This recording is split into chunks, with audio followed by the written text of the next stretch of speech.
Hey guys, how are you doing? Yes, it's been a while since we got a nice, exciting interview on the YouTube channel for the Market Sniper, and I've been monitoring Mario in Necco, who you're seeing right now. I'm delighted to have him on. We're talking about a gentleman that has traded in the city of London across a multitude of interesting companies, including Cantor Fitzgerald. You'll all think of one thing in particular with that.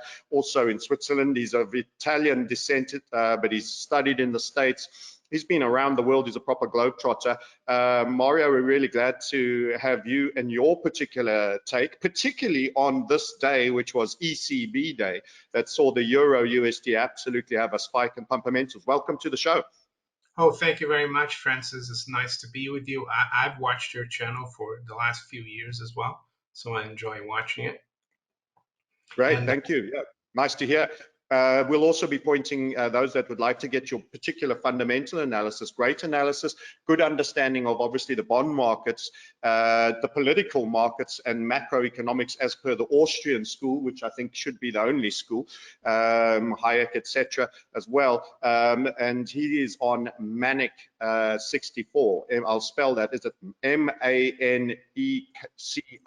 Let me just get this absolutely right. M-A-N-E-C-O 64. So go and find him on YouTube and you get a lot of high value updates, I can assure you, in terms of both fundamentals and also the take. But on Euro USD day, it was an interesting, what's your take? Give us your take on the ECB statement of today, because that was one of the biggest moments of today, and it's very hot, and it's great that we happen to be speaking here. Euro spiking. It literally went from a low of, let me just say, the last week's low was in and around the 111s, and we're trading 114 today. What a spike. What's your take, Mario? What's bringing this all on? What did they say?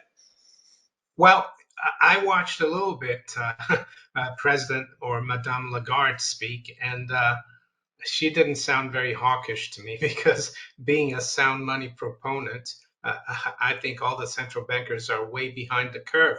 But for the city of London and Wall Street, what I've read and what I've listened to her, well, when I listened to her, the questions people were saying, the people were asking questions, if you're so worried about inflation, my thought would be, why aren't you hiking now? But it seemed like reading a comment from a Deutsche Bank analyst is that the street was surprised by the fact that they put the ECB now live. They call it live. They're going to allow basically the market to dictate the longer term rates. And they've actually pointed out that they're going to stop asset purchases by the third quarter.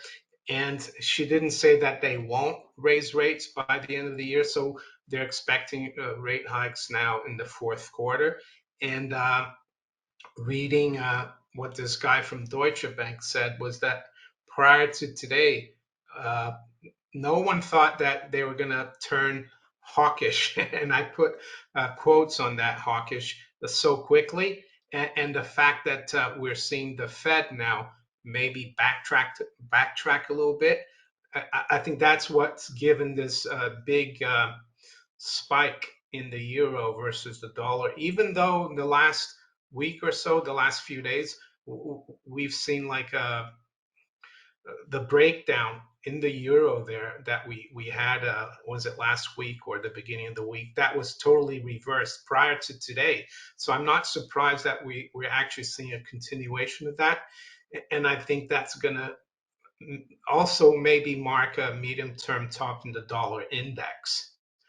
So yeah, I'm surprised by the move today, but seeing that the city and Wall Street, they're so leveraged in these positions, it only takes a little bit of a change from the central bankers for the market to do that, to make that kind of move, I would say. Yes, I think you're right about the sensitivity being super thin, such minor variations to the left or the right, and possibly the divergence between Fed interest rate policy and Euro interest rate policy had been overly baked in, and we'd already technically sold off quite an immense amount. I know you're a man who likes and understands the charts. I brought up our take on the Euro USD while you were talking, Mario. and we kind of have a complex head and shoulder that is heading for a target that is yet to be made for our side, which is around the 110. And this seems to be a slowing of the downside momentum with quite an impulsive spike. But is there a way that literally in a day or two or even a week or so, this one could be fizzle back out? Or is it, do you think there's going to be a more secular bottoming and we're going to congest for a lot longer and it's going to be more chop on the euro USD? Because this is the big FX, this is the fiat system we're talking about in here, supposedly about 4 trillion a day. It does dictate, and we've seen dollar dominance as being particularly fear orientated. But I wouldn't say the weakness in the dollar now means that the fear is off either. It's kind of, it's how do you see the fear, the risk on, the risk off relationship as it correlates to an FX pair like the euro dollar? Yes, I think it was last year, maybe in November or December, there were a few days when the stock market dropped quite a bit and the dollar dropped as well, which is quite surprising. So I'm starting to think that you could see the dollar weaken even if there's fear in the market. And going back to the euro versus the dollar and your head and shoulder, yes, we could go a little lower, but I've spoken a lot about the dollar index, and I think the high in January 2017 at 103, I think it was on 103.84 or Yeah, thereabouts. 1st December 16, let's see, maybe you're right. 2nd of Jan, round about 17, and that was a high of, what was it, 103.8. Yeah, I think that's been the high since that day. I Yeah, think in March 2020 we got to just below 103, and if you look at those cycles there, since I've done psychoanalysis all the way back to 1969, even though the dollar index was created in 73, you can track it back till then, and I've worked out that the average leg up and leg down is between 7 and 9 years. So I've come, if you take the low in '08 at 70.69 yeah. up to January 2017, that's like 9 years. So that's why I think the next yeah, that's why I think we're in the leg down in the dollar index, and as the euro is the major component of the dollar index, I could see the euro start moving higher now. Of course, we could hit your target there at 110, but that might make a little bit of a difference in the short to medium term. But I see the dollar making a new low in the next 2 to 3 years below that, because as you can see, we've got lower highs and lower lows in that chart. So I would expect to see the dollar index drop below 70 the next in this Wow. leg down. It has held up quite well in the last few years, but nevertheless, I think the top was in 2017. And I know there are a lot of people who think the dollar is going to go a lot higher, but I personally don't. And it's not to say that the dollar is trash. I think all the fiat currencies are trash. Yeah. But, the problem with the dollar is that the U.S. is much more indebted. It has much more unfunded liabilities because it's had to basically fund the rest of the world is try to raise dollars any way they can because we're in a dollar system through running huge surpluses. And yeah, I think the only wild card I would say for the euro is a political problem like we saw in 2011, 2012, maybe with Italy now or something like that. But yeah, that's I how. like that you're essentially challenging my hypothesis that I'm making. In essence, I'm almost diametrically opposed, which is good to get a thinking man challenging exactly that. Technically, this is our take. I'll give it to you technically, and then we can discuss scenarios where they both both your scenario cast comes off and where potentially the dollar one comes off, and people can make their own minds. So we can almost, I won't say debate, but make the case. Our technical opinion was this, this has been a lengthy falling wedge technically, and that you've made lower highs, as you've correctly alluded to. So there has been compression across the tops of the dollar, but what we've had is marginally lower lows.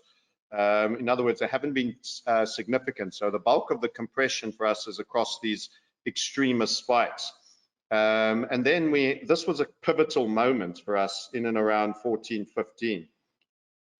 And this became the first of a series of upside moves with higher highs. So we've got this channel drawn in here that is not exceedingly steep, but in terms of the sensitivity of the system now to debt, interest rates, and dominance of the dollar makes sense that nothing could go up with quite the venom that it used to. I mean, if we had that rate of increase that we had in the 80s, my goodness, I would hate to think what that would do to the Turkish lira and the likes of the other FX emergings, never mind the euro. I think everything has become far more less room to move. It's like an elephant and two elephants in a phone box having a fight. You don't get a swinging right hook in very easily. So all the movements are much more incremental because of the scale. And I think you said that as well. So I agree with a lot actually of what you said. I'm just technically, we'll make the argument that traditional technical analysis and our particular strand thereof said that we actually broke out of that rising wedge on that event over there, where there's been this capping descent. In other words, the sellers have been chasing down these much higher highs. And since then, you're now in some form of a continuation pattern. Our default is always suspect continuation once you've had a trend change. It'll be interesting for the viewers to do a straw poll, bearing in mind that either one of us can be inaccurate. Leave your comments while you're watching this video, guys. Is the dollar index going to trade, as Mario might be suggesting, below? Let's give him the 89 level. In other words, we're going to have a run through the 89. He has suggested even into the 70s, which would be down there. Or is the structure that I'm highlighting in the thinner orange lines right now an upside continuation pattern? You get a bit of a down leg, but then you break to the upside, as we are indicating, which could see 110s. After we've made the inverted head and shoulders in and around the 99. So there will certainly be rest pause because of the rate of increase. You're not going to get any ripper markets, and if you do, it will be very quickly over for the reset. That's our technical justification. Maybe a scenario, it's good to make the scenario for the other guy. So what would be my scenario for Mario's opinion being accurate? And I'll let him make mine. I'd say Mario would be accurate if there was a massive de-emphasis of the dollar in the global.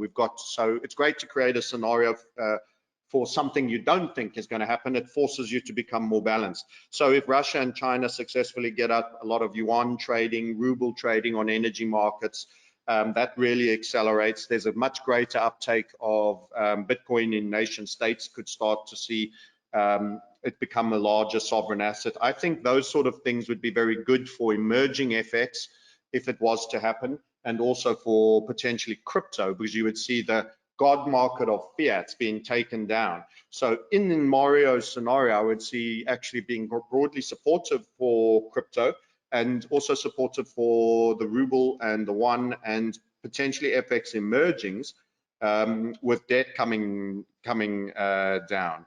So that's quite an interesting story. But what about the over-indebtedness part of it? How does that not? So my argument in terms of the fundamentals, Mario, and I'll let you have a chance to respond because I'm taking too much time. The Triffin dilemma, that the holder of the God market of the fiat of the world, currently the dollar, even if we differ on whether it's been undermined, they have to be net exporters of dollar because of the dollar-denominated debt. How does Triffin dilemma work out in your fundamental scenario? Do you see a debt jubilee and it no longer mattering? How would you answer the dollar weakness case for the fact that the dollar has to export dollars and import product? So you want to know, yeah, the Triffin dilemma is that the reserve currency will have to run a deficit, current account deficit, or a trade deficit. Correct. The problem fundamentally, one of the reasons why I see the dollar weakening, aside from my technical view on it, is that the Federal Reserve, they can't do what Paul Volcker did in the late 70s and raise rates to Yeah. basically save the dollar back then. And right now, yeah, the Fed has been hawkish, but I don't think they can do enough, and they'll have to keep inflating. And the other thing as well, if you look at March 2020, But uh, if I could just make a quick shoehorn point in there, they can't. None. I don't think any of the nations of the world can do what was done in the 80s in terms of reining back inflation. Inflation is going to be a global problem, also for the euro. Also remembering that the dollar is measured. This is mainly the dollar euro, as we say, a lot with a bit of pound and yen thrown in. They are almost more indebted. So actually, we're talking in a relative, say, everybody's much uglier now. We're having a beauty contest with people that have fallen out of 60-foot pine trees and they're battered and they're looking, it's the least ugly. So when you say that about America, given that they still have to export dollars, the euro doesn't have that Triffin advantage that there's external demand for euro. How do you counter that aspect? well, I counter that by saying that you're seeing a lot of countries, especially Russia, China, making bilateral agreements with other countries to trade with their own currencies. And you're even seeing countries like Brazil, they increased their gold reserves by 60% last year, which is very unusual. And I noticed that President of Brazil has been invited to Moscow this month for a state meeting, a state visit with President Putin. I don't know what they're going to talk about. So I think also the sanctions, the way the Americans and the British are like putting a lot of pressure, especially on Russia with all the sanctions, and they're putting pressure also on countries like Venezuela and even China, is going to drive more and more countries away from the dollar system. So yeah, that's how I counter that. The truth So is, reduce demand for dollars yeah. uh, on that basis. But surely with the increasing of interest rates, those debt payments, even if there's not further leverage extension, the debt payments are going to get higher, and those Turkey, South Africa, all of these places are going to need to pay more in dollars. And the nature of a debt system is that you've always got to pay back more than you originally were borrowed. So I don't think we're going to. I like what you said, and I like that you counted us, and it gives us cause for stop and pause. But I'd still probably say I'm a dollar bull, despite this shooting star day that we've had. In fact, I could see quite a significant down leg, maybe even a return to the neckline. And a bit beyond. We have an inverted head and shoulder. Again, that's just the inverse of the Euro USD, which has a shorter term 99 upside. But that marginally higher high and shooting star, it looked like there was a bit of a corrective that needed to come, and it seems we got it. I'd be interested to see your charts. Let's pivot on the Euro USD because there's so much that I think we agree on. Debt. Given your expertise in the bond market, you were highlighting the price action of the German debt market. Would you like me to bring that chart up? And what's your take? What does it mean? I mean, so many people don't understand debt markets, the bond market. What would be your bluffers level explanation? Why should someone care that I brought up the Bund market up here? What does the spill mean? Well, the Bund is basically the after U.S. Treasuries, I would say the most important government bond market in the world, and it sets basically is the benchmark for all the other European markets. And we've had negative rates in the 10-year Bund yield. This is the 10-year Bund for the last few years. And just recently, now in the last few days, it's gone positive again. And today, especially, we went from just above zero to about 15 basis points on the back of the ECB press conference, because they didn't decide anything in terms of rates. And the market seems to be saying that the ECB is going to have to stop the QE, and that's going to take a lot of demand out of the bond markets because speculate. The other thing about the bond markets, I don't know if you remember, a year or two ago, there is $17 trillion worth of bonds that were negative yielding, and Correct. that's turning around now. So I think the investors are saying the tide is turning. We're not going to see these negative rates anymore. Uh, yeah, and that's what it's pointing to, I think. And this is the price going down. The yield has gone up, which is a bad thing because Yeah. that will make financing costs higher for governments, for individuals, for corporations. But I think the central bankers they can still they think they can still maintain this forward guidance that they're going to able to manage to get inflation back down to 2%, and they're hoping that these yields don't go up like to 3, 4, or 5, which was or even more, in the days that we used to be in the markets in the 90s. Uh, and even the Bank of England today, they had their meeting, and they're basically on the same wavelength as the ECB, and they're all hoping that this inflation that they call is going to, come back down because energy prices are going to come back down. But they never mentioned the fact that they've been doing so much accommodation since 2008. You bring up a very valid point. One of the things the central bankers seem to have become so good at doing is how it's all about the supply chain, and it's all about, the troublesome oil markets, and, the Russians being difficult, which they aren't. And they forget the amount of printing and accommodation that they've done. I mean, it was 2-3 years ago, and everyone, when we were in this period, we're talking about negative yields, and it was the NERP. Everything was NERP this, NERP that, and I'm going, I don't see how that would ever get there. We felt this was the top for the 20-year Treasury. So let's take it to the debt markets of the US a little bit as well. We felt this is a top, and that there's even technical structure for this to break down at some point. And that the pandemic was such extreme fear. Basically, you stop the clock on the global economy. How do you do an economic event that is more destabilizing than that? Although the Klaus would like to try, I don't really know. And that was peak bond moment for us. What do you see when you see this kind of, so we had a look at the bunds. They are going down. People aren't buying the negative yielding story. It seems to me that not only are we getting a turning in the American bond markets, this is a lower high, and I assess that there's deeply possibility technically that you end up with a lower low than this previous low. It seems like Eurozone is now pivoting out of, as you correctly pointed out, they had huge degree of negative. People were paying to have their money kept safe, supposedly, in what was deemed to be a risk-free asset, which we would argue is A, not risk-free, B, is grossly overvalued, and it seems like everybody is waking up at the same moment. Is this peak bond top? Is the 40-year cycle over, in your opinion, for debt markets?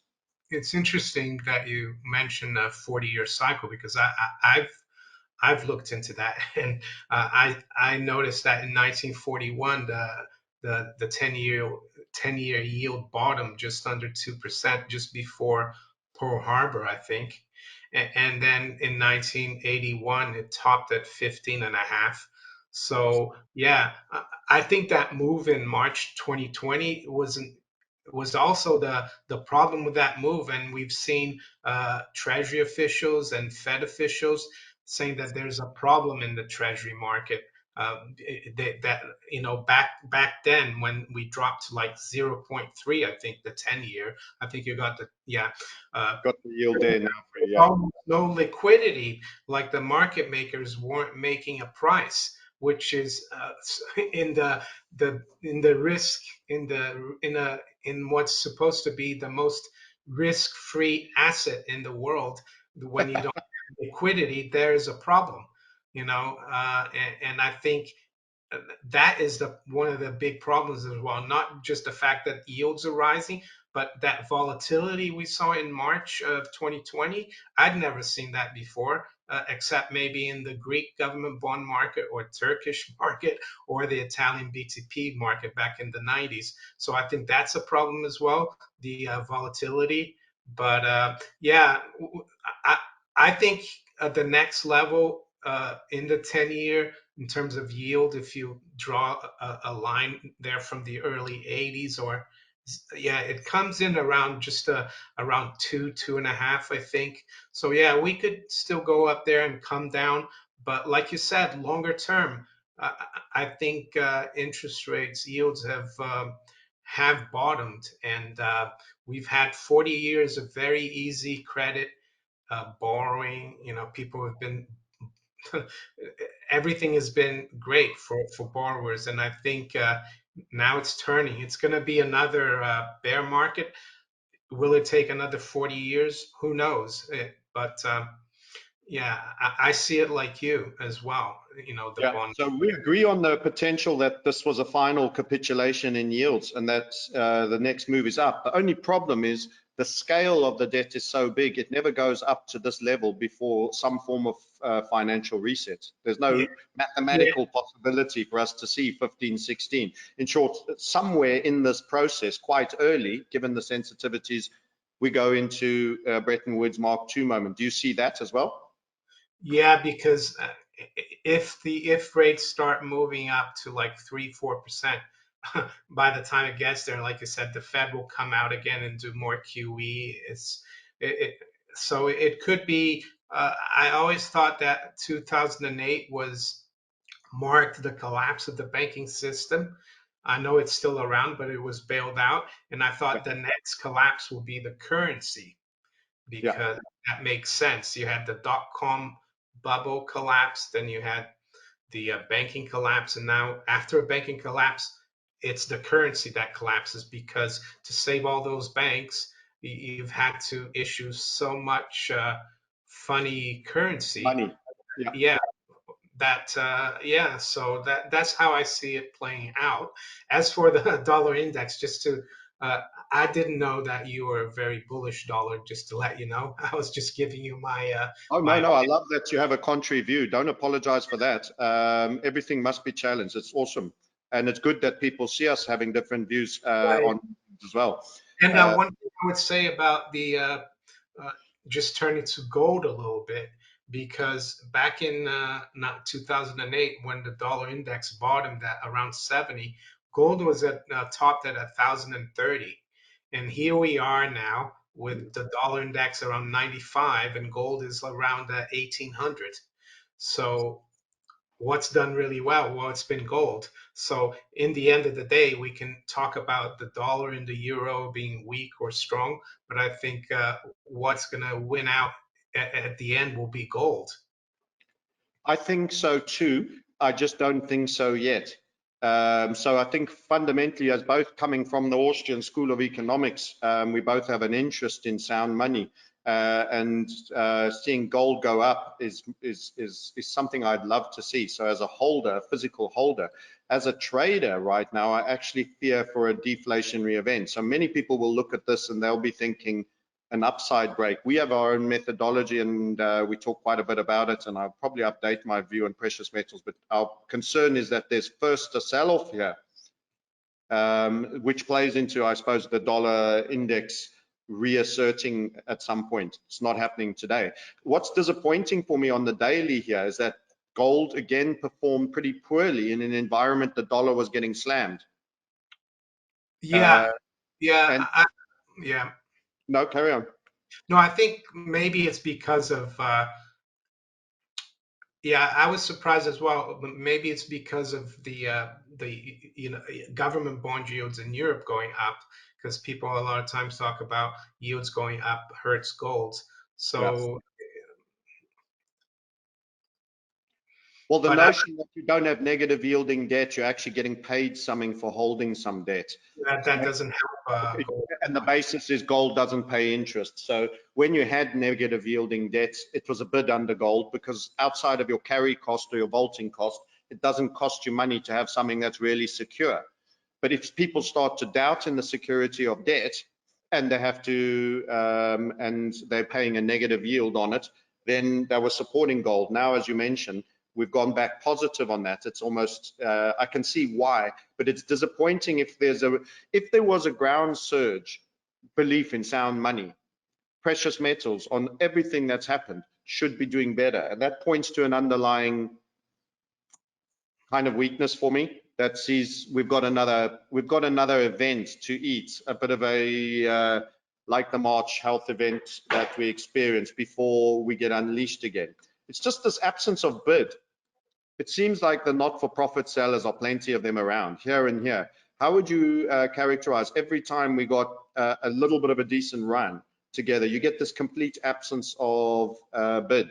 Most of the moves up are quite grindy. You have a few surge moments, and then you get these escalator plummets. Yeah, I think like the June drop there, from last year, that was to do with the Fed becoming talking about tapering. And then I think last year as well, they talked about tapering again.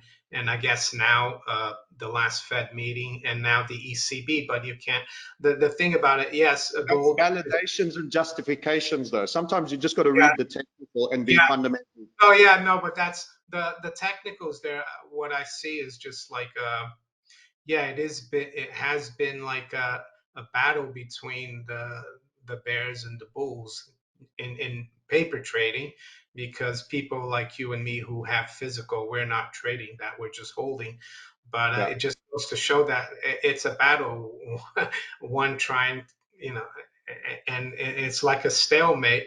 And you could be right. We could break down. We could have an event like March 2020. But the thing is, for people who want to trade, that could be interesting. But for those people who want to buy real gold or silver for that matter, they probably won't even be able to get it if it goes to 1500. It will be there a matter of days and then just pop Like back. high premiums. I think the actual costs to acquire for a retail, in other words, non-insider, won't necessarily change a huge amount, although paper prices could correct quite substantially. I think the premiums will counterbalance a large amount of that. So I absolutely, as a physical stacking on silver and gold, and one or two others that I've chosen to have as well, platinum, which I think is even more oversold in some senses given its scarcity. I mean, they say, I think if you speak to the CEO of First Majestic, he says 8 to 9 ounces of silver or gold, which in terms of the gold silver ratio, we're still in the 80s. We can pull that chart up next. But platinum is so much more scarce than both of them. And it's actually only 2 countries you get it in of any meaningful level. It's South Africa / Zimbabwe and Russia, which are hardly the bastions of stability. And it's mainly the non-use in catalytic converters since the pivots on diesels that has been a little bit of an overhang on them and pushed palladium. But what's your view on the other precious metals category, or you stay with the major, gold and silver? Yeah, I stay mostly with gold and silver, but I've actually looked at palladium the other day because someone mentioned that it was up 24% this year. But one thing about palladium, though, it's since 2020, it's been very volatile. So it's a little bit like the crypto of precious metals. And platinum, I mean, yeah, I think they will all do well because apart from precious metals, I also see a cyclical bull market in all commodities. Um, yeah, that might get derailed for a few months. I agree with that Yeah, assessment as well. We've got a lot of commonalities, particularly energy. I think yeah, the energies are going to be stubbornly strong. You're yeah, looking at this, you've had such a strong dollar, and you've got oil actually within a couple of dollars of year-long highs. It's in the 80s. We've called for triple digits again, and we're calling for 250 when the inflation game is all but up, and everyone's realized that the central banks don't have the room left in the phone box for the debt elephants to actually even throw a right hook. and that we end up, it gets disorderly. And I think energies will be one of the leaders, which makes me think, you know, countries like Russia, because the ruble has been put under pressure with all the sanctions talks, but actually should do reasonably well. And of course, they're stacking gold in terms of that. So people like you and I will tend to look less critically at, and they've cleared out most of their debt as well. Less critically. I've got a theory that you might like, and I'd like your comment on it. Do you, first, a short question. Do you assess paper markets of bullion, gold and silver price, let's take just those two for now, as being actively manipulated? I do. Yeah. So do I.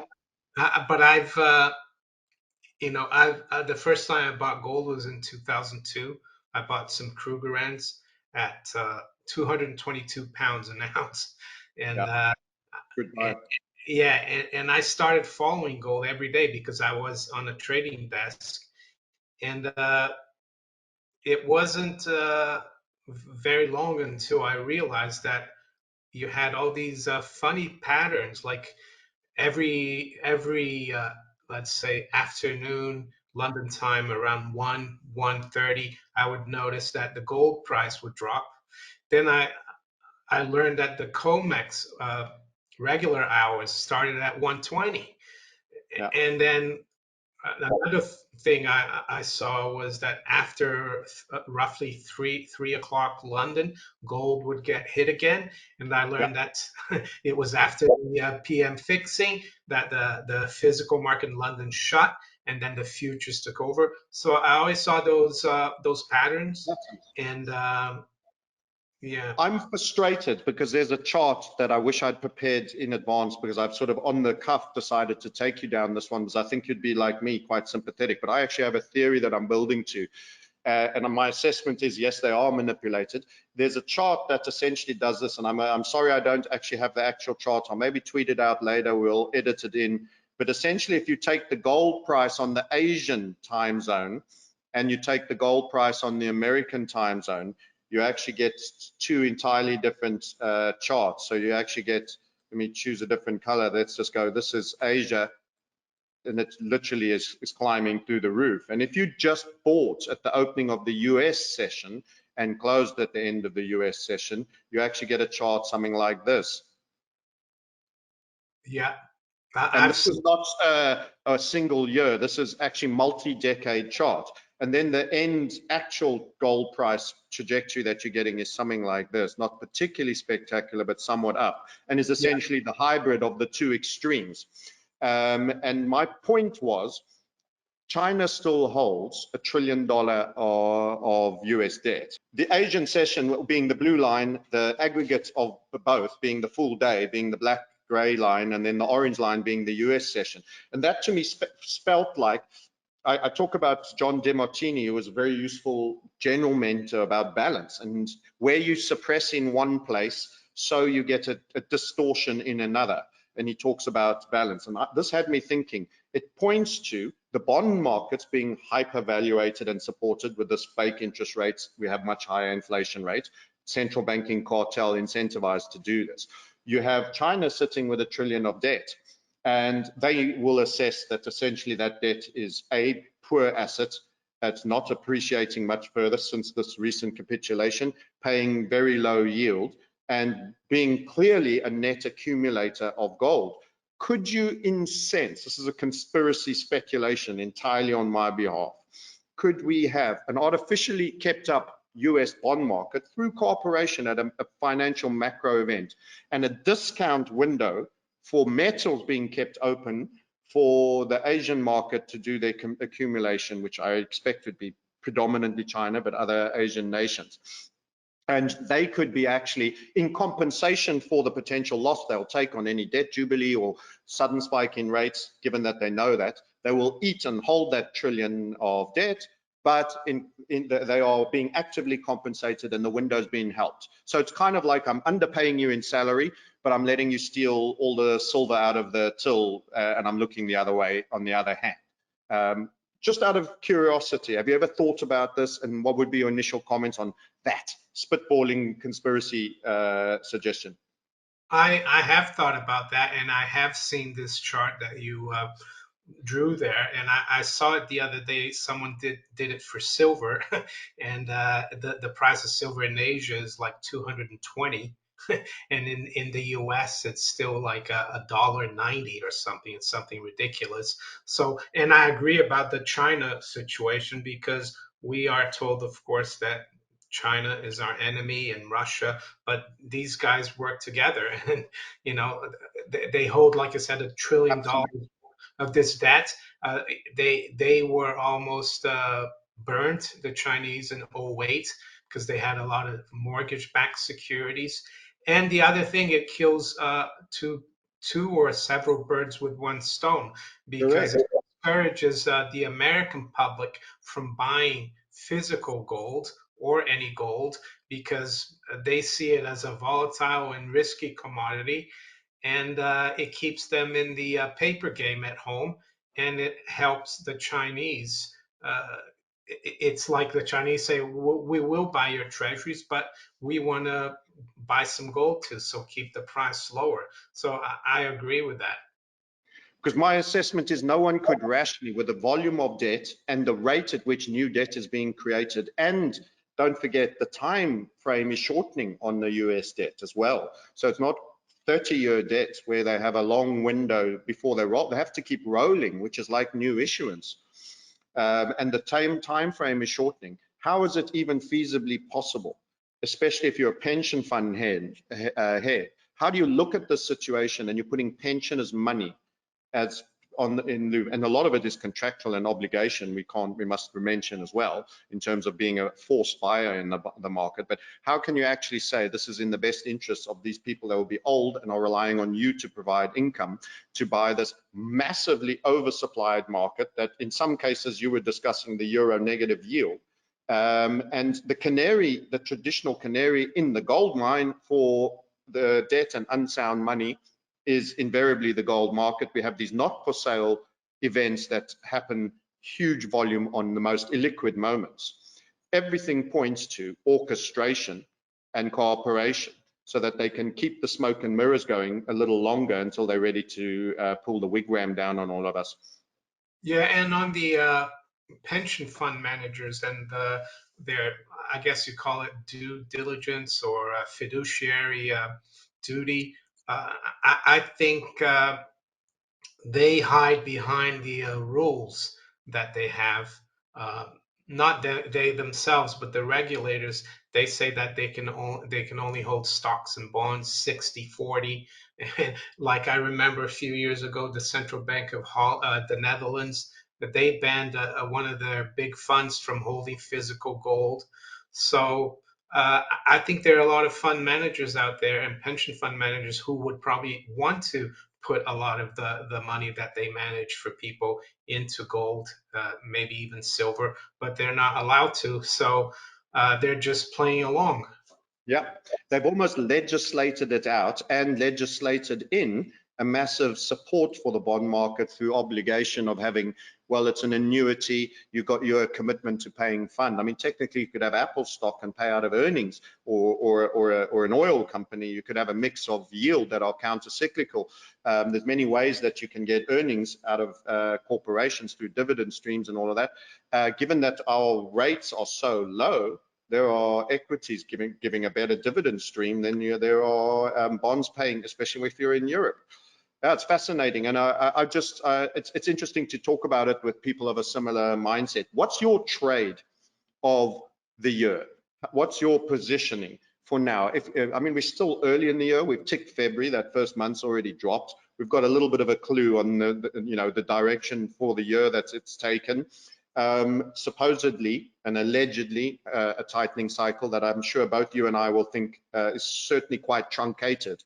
Surely there's a deflationary spiller in that, which also dovetails fundamentally with my technical views. What's your trade? Is it a long? Is it a short? Well, I don't honestly trade too much, but in my channel I try to give a bigger picture view.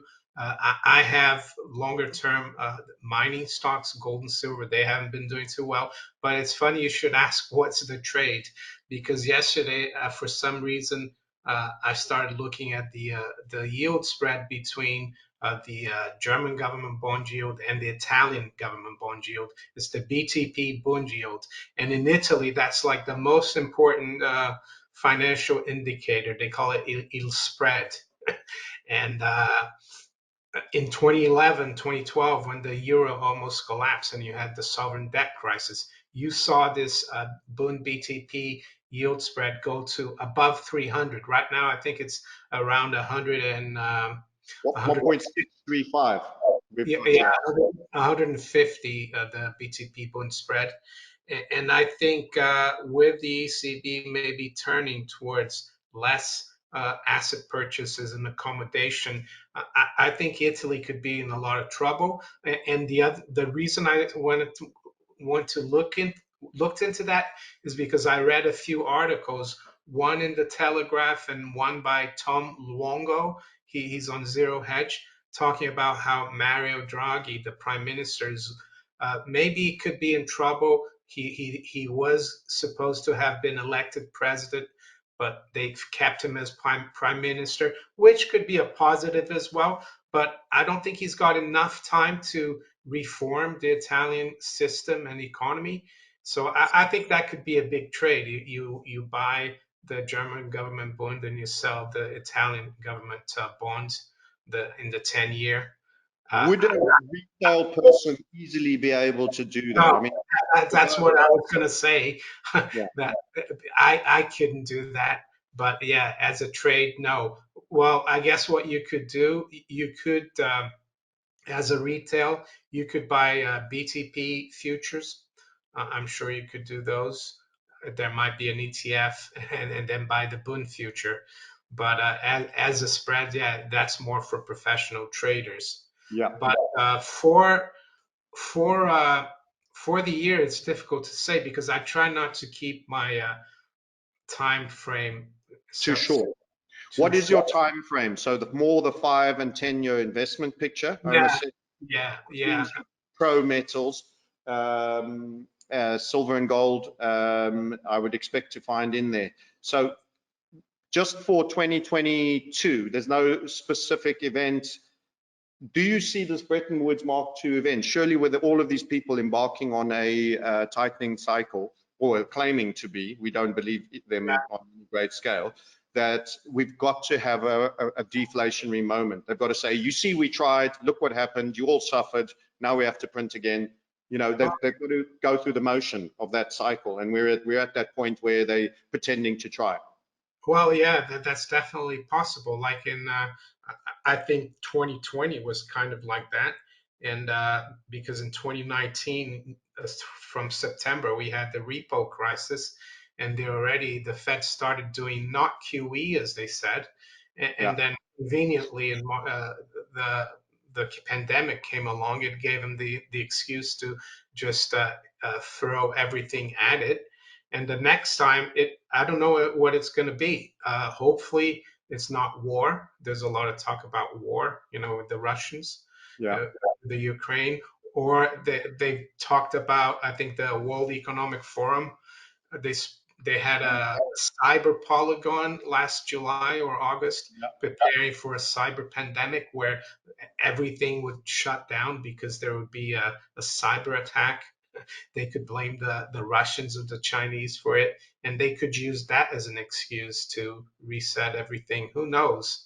I personally think the world is so turbulent and so uncertain that, yeah, I've got a bit on the mining stocks. I've got some commodity ETFs, but it's money that I'd be not really greatly affected if it went to zero. So my safety, the thing that makes me sleep safe at night is the gold and silver, the physical, being outside the system. I'm just wondering, you're in a certain economic position, and we all have people watching this, and my assessment is I think metals is the right investment. I think you're going to get an opportunity to get it cheaper on this Federal Reserve policy era. Like you, I think both central banks, we talked a lot about the ECB, we got Italian bonds here. I'll bring up Bitcoin for a change. We'll pivot to that in a minute. But essentially both are behind the curve. They've both done way too much. They have no way of reining it back. I don't know if you recall, you will because you're similar era to me, the Volcker years, it was deeply stubborn inflation to pull back.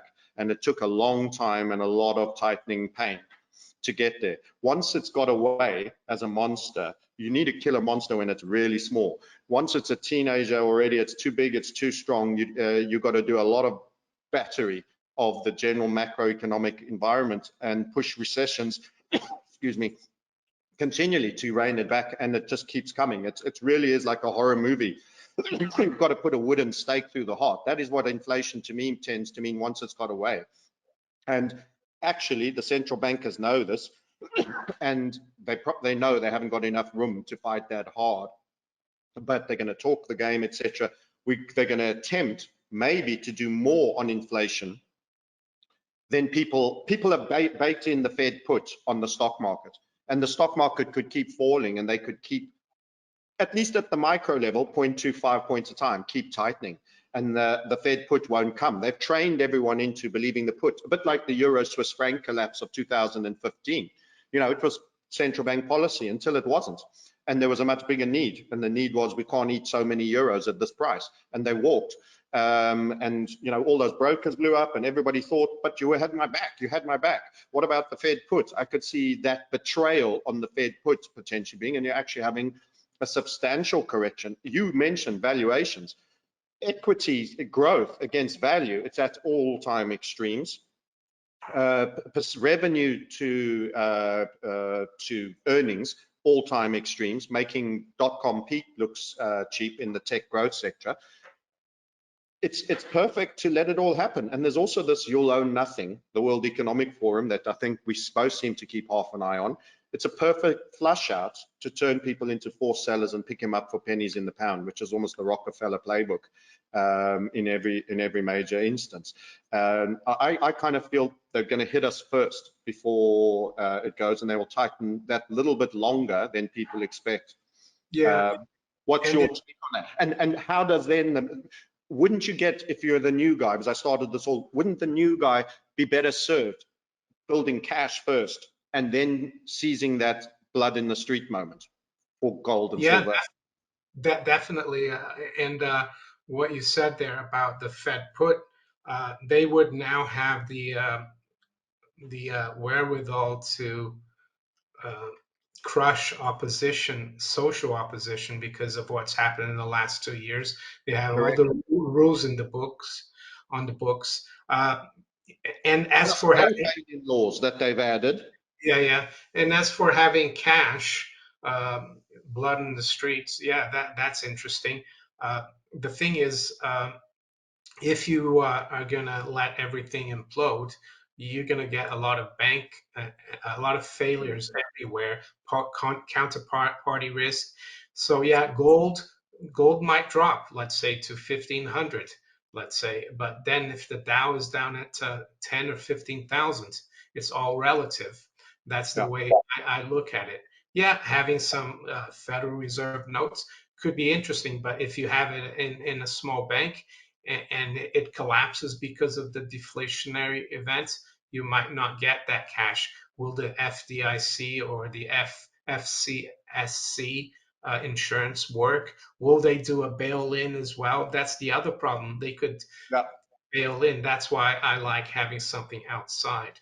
The cash argument, making the perfect environment for people holding cash, is also the perfect environment for the bank hack, because that's how you hollow everybody else. So even the smart people that recognize risk on is not for holding right now, including, let's say, Bitcoin, and are all in Tether that's supposed to have deposits or USDC and cash in the bank because they sold all their equities because they felt they were crashed. It's an ideal time to capture. You've herded everybody into the one field right next to the abattoir. You do the Russian hack story, and it's a case of, sorry, blame it on the Russians, blame it on the Chinese. Nothing much we can do about that apart from lob a few bombs in their direction. It ain't giving you your money back. Oh, it's also a UBI on ramp for the crushed pensions because the bond market gets killed. So we say, okay, everyone, your pension is broken. We recognize that, but we're going to do a UBI for everyone above there that is liable for pension. You get this, and they'll have proliferate central bank digital token for UBI handouts, providing you've done your, health-based interventions that they want. It's very interesting that you mentioned also that the pandemic of March 2020 has given them a lot of enforcement power, because we're seeing the claim of our aggressive behavior to Canadian troops trying to move trucks, which actually I haven't seen. I don't think it's aggressive at all. I think it's MSM fallacy. But this trucking thing could also be, if they create an incident, there's that social event where troops or police fire on civilians in the active process that will then set a very dangerous precedent that they can then extend martial law type powers to security forces. Any take on that? We're getting almost a little bit reset, but I'm still curious how you would see that go. Yeah, I mean, we've seen people get shot at in Australia recently, even in the Netherlands. So yeah, I think with Canada Live as rounds? I didn't know that. Live ammunition, not well, rubber bullets. rubber bullets, yeah, rubber That's bullets. kind of different. It's sort of crowd control. Yeah, I get, but I think they could use also the cyber pandemic as an excuse to shut everything off, and then they can say, well, it wasn't our fault. It was because of this. Yeah, A lot of things yeah, they can, and there's the war card as well, I would say. yeah. What about crypto?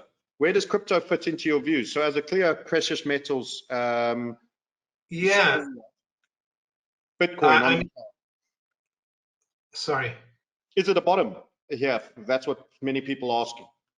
Yeah, I mean, I started looking at crypto actually back in 2011, 2012, Oh, and you've been around.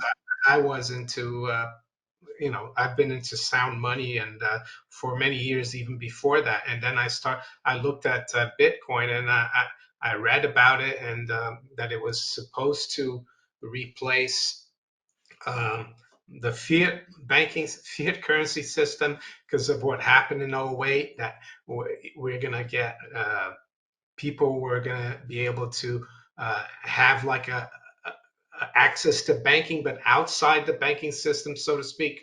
The fees would be really low. And I thought it was really interesting. I mean, I remember Bitcoin trading at $50, and I used to trade it against other altcoins at the time.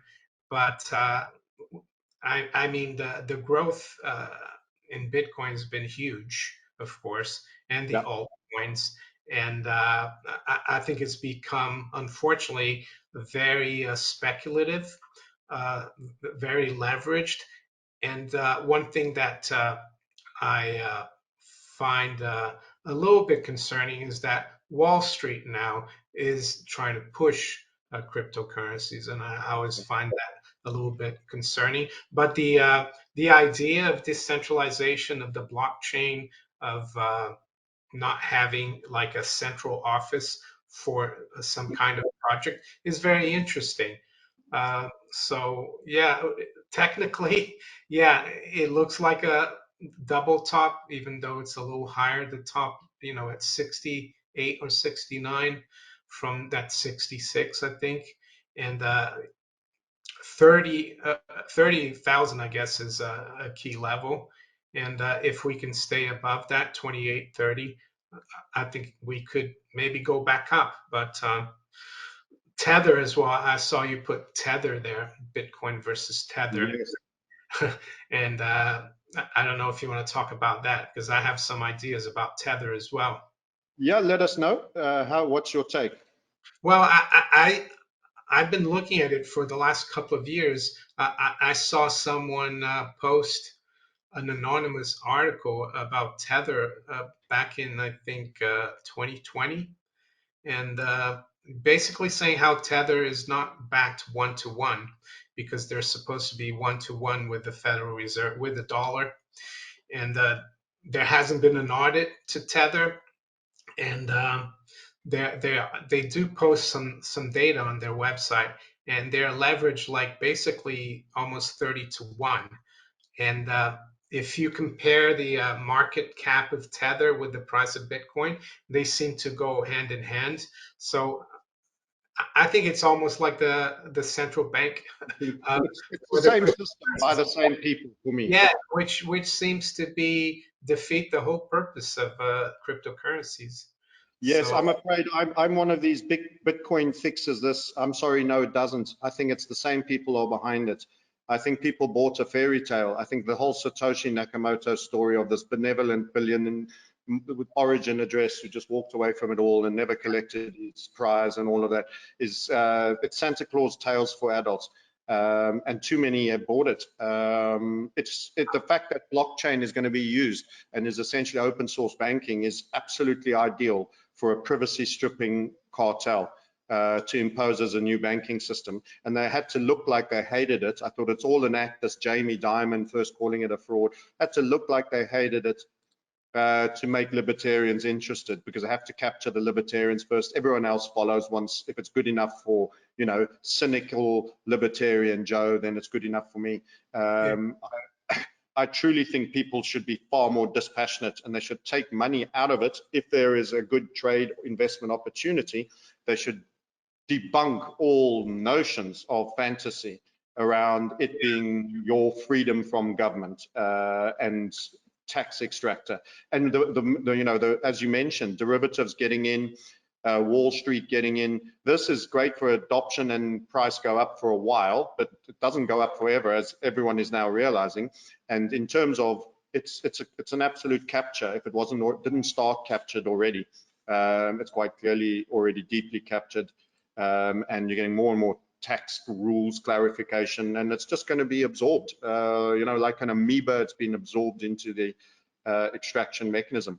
So price-wise, you want to see it stay above the 29.5 and not run this low. I'm assuming that I've done yeah, here. that's right. Yeah, and the other thing that always bugged me about Bitcoin is Satoshi Nakamoto, that he's anonymous, and that you don't really know who he is. And the counter argument was that, well, the white paper is great, there's no problems, and but yeah, that 28, 28,030 level is really key. And after that, I think you have to go back to the 2017, 2018 top, which is around 20,000. Yeah. So, Yeah, revisit to previous highs. If I were to get my deflationary strike call, I could see us running that, and then maybe you mentioning the 20K top could be a bounce level. If you are on the dollar weakness side and you actually think dollar's right, and we go your path route, then this could be a localized low. And I do think while Bitcoin could rally from here, I don't see it going to the other side. But if there was a sustained period of dollar weakness implying overall fiat, not so much confidence in fiat, not so much fiat trade, the risk on would come back on, and you could see at least movement to the upside from here, because you had quite a decent hammer there for now. yeah. Yeah, good. Any parting positions? If you were sitting down with any particular member of the subscriber to my channel here, and he had 100 grand to invest, how would you counsel them in terms of principles, and also what would you have them do? Because many people, oh, I'll only have 5% metals, I'm a bull, like Rycards, but then he talks about 5%. And then I'm of the view, in extreme times, particularly people that maybe only have 100 grand, let's say, or 10 grand, could the number just any multiple, but let's work with 100 grand. What would you have them do with that? Would you have a really big allocation? Say they're in their mid-30s profile. They really need to build wealth. They're not overly worried about short-term pension. They still have their physical health. Would you overweight them in gold? How would you carve up their 100K? And what other assets would you put in? Yes, I try to tell people, given my opinion, so it's not financial advice, but anyway, I think it's more than just like looking at markets and investing. I know we talk about markets, but it's also looking at that 100K and seeing maybe how you can improve your skills. So think about investing in yourself in terms of how I see things, I would definitely have some exposure to precious metals, to commodities. What I would would, be the percentage on your gold silver breakdown? Let's say we include gold yeah, and silver, yeah, all forms of PMs. What would be the total? yeah. I think I would favor silver right now because Yeah, silver is so undervalued. lower. I know it's come down a lot since 2020, the spread, but I think it could still outperform gold quite a bit. So 25, let's say 25% uh, gold, 50% silver, and then the rest it's up to the individual. I think people need to not depend so much on other people, but do their own homework. Like Jesse Livermore, he was a lone wolf. He learned from other people, but then he deep down he looked at what he thought was right, and I Yeah, think that's the best advice that I can give to people. Find something that interests you, yeah. and you know it's like become obsessed. I don't think being obsessed is a bad thing. And No. if you're going to trade, that's a different game because I think it's a full-time job. But if you're going to invest, then and also be careful with leverage. Leverage is a double-edged sword. That's the other important thing. I agree with what you said there. Invest in yourself, do things that add value to you so that you can add value to others generally, but then also take an inch. I think looking after your money should be a skill that everyone should seek to have, and that you should be seeking to be self-directed as much as humanly possible on that. And too many people just say, I'll be a great carpenter and I'll just give X amount a month to my financial advisor. I think it's almost like brushing your own teeth. No one else is going to, do it for you. And you can't trust them to do it particularly well. It's almost a chore for them, even if they paid well to do it, which the financial industry never seems to miss an opportunity to ensure that happens. And it's so much better if you can take it in, and that will involve making mistakes. But if you do not use the leverage that you mentioned, I think a lot of really strong points you made there. You survive. No one hangs themselves for losing 15% on a stock market correction. But Yeah. if you loan everything because you went in and you had conviction, well, that's a different story. Because when you don't use leverage, and I did trade uh, in the past quite a bit, and I didn't use much leverage. And if you have conviction and you can sit through, and I know a lot of people think the rule of trading is getting out. Don't run your losses. But I found that even running relatively big losses, once the market turns and it goes up, and you sit through that, it becomes so much easier to stay on when it goes higher. Yeah. So it all depends on the individual, on your character. Some people might be listening to me and say, "Oh, this old guy is too conservative." If you want to use leverage, do, but be aware that it's like a double-edged sword, and it can really wipe you out. They say, beware the old warrior. Yeah. He's lived through many a battle. He might just know something and be pretty handy fighter. Mario, this has been great checking in with you. I've enjoyed it. I think you've got a lot of good insights there. I'm also glad to be challenged on my dollar strength. I don't think I've changed my mind, but I'll revisit it and continue to model for how we be wrong. I think that's a great idea for everyone to do, if I can leave that as advice. How does this not work? And you gave me some ideas.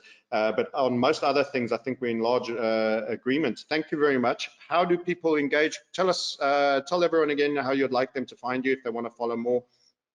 Yeah, I mean, I make a YouTube video, well, virtually every day, Maneco64 on YouTube.